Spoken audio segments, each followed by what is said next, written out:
I got so much motherfucking design on right now. Break it down, bring it back, make it clap. I got 3 old thoughts, new block, where that day. Bitches on my line, and you know.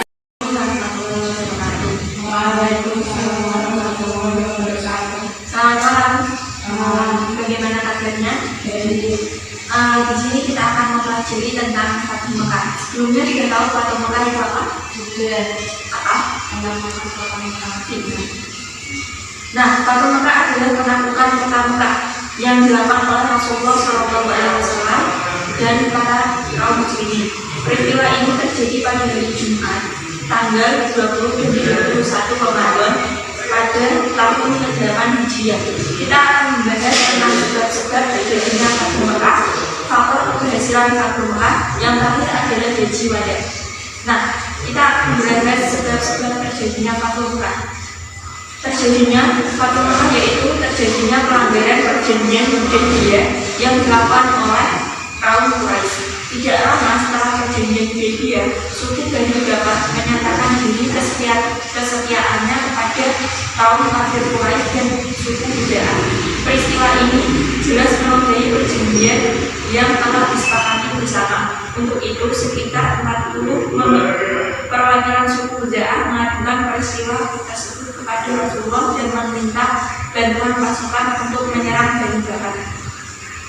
Setelah beberapa waktu, Rasulullah SAW mengirimkan utusan kepada kaum kafir Quraisy dengan membawa misi perdamaian yang berisi orang Quraisy harus menghentikan persekutuan dengan Bani Bakar, atau orang Quraisy harus mengganti kerugian atas jatuhnya korban dari suku Huda'ah. Yang terakhir adalah kaum Quraisy harus menyatakan pembatalan terhadap perjanjian Hudaybiyah. Dari ketiga usulan tersebut, kaum Quraisy memilih alternatif yang ketiga, yaitu menyetujui pembatalan perjanjian Hudaybiyah. Kenyataan ini membuat tidak ada pilihan. Tujuan Rasulullah SAW mengumpulkan pasukan bukanlah untuk memerangi kafir Quraisy, tetapi untuk menakut-nakuti mereka, memberikan peringatan dan penjelasan kepada kaum kafir Quraisy bahwa kini Islam tidak mengalami perkembangan yang sangat besar. Dengan kekuatan pasukan yang sangat besar, kedatangan kaum muslimin ke Mekah membawa misi Islam yang sebenarnya. Rasulullah membagi pasukan menjadi 4 bagian, yaitu utara, selatan, timur, dan barat, sehingga kota Mekah terkepung dari 4 penjuru. Masing-masing pasukan memasuki kota Mekah mengikuti petunjuk Rasulullah SAW. Hal ini menyebabkan orang-orang kafir Quraisy tidak mampu melawan kekuatan umat Islam yang sangat besar tersebut. Strategi yang digunakan oleh Rasulullah dalam memasuki kota Mekah dengan cara-cara damai dan membuat simpati orang-orang Quraisy. Apalagi selama dalam perjalanan, pasukan kaum muslimin selalu mengumandangkan takbir dan tahmid yang membuat gentar seluruh penduduk Makkah. Yang kedua adalah faktor-faktor keberhasilan Fathu Mekah.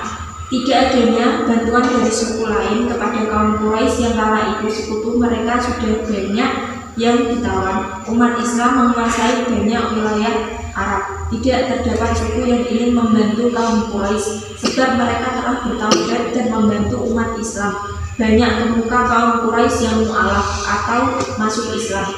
Sikap simpatik yang dilakukan pasukan Rasulullah SAW dan pasukan kaum muslimin membuat penaklukan kota Mekah berjalan tanpa pertumpahan darah. Dalam proses Fathu Mekah, Rasulullah melakukan suatu tindakan yang amat bijaksana, yaitu memerintahkan para sahabatnya untuk tidak merusak dan mengotori kota Mekah yang peperangan. Sebelum kaum muslimin memasuki kota Mekah, Rasulullah memerintah untuk membuat kemah di sebuah kota Mekah. Hal itu dimaksudkan untuk menyiapkan segala sesuatu yang matang. Maka Rasulullah ingin menggunakan pengaruh Abu Sufyan guna menghentikan upaya sementara kaum musyrik Mekah melawan Rasulullah demi menghindari pertumpahan darah. Maka Rasulullah mengumumkan 3 hal sebagai berikut.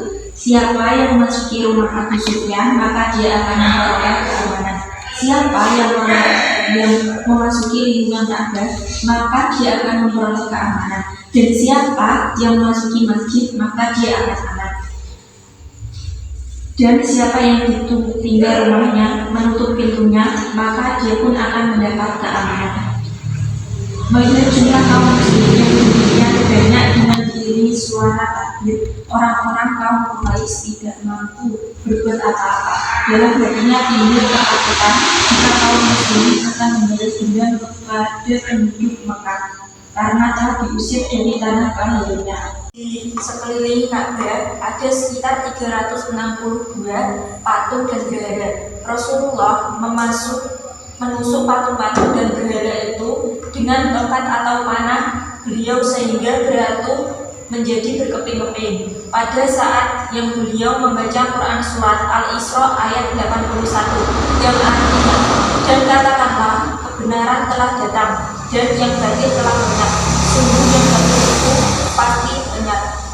Rasulullah enggan memasuki Ka'bah sebelum dibersihkan dari segala bentuk kemusyrikan dan kedurhakaan. Beliau memerintahkan untuk menghancurkan patung atau gambar yang berada di dalam Ka'bah. Setelah bersih, beliau memasuki bersama Usama, Bilal dan Utsman bin Talha memegang kunci Ka'bah.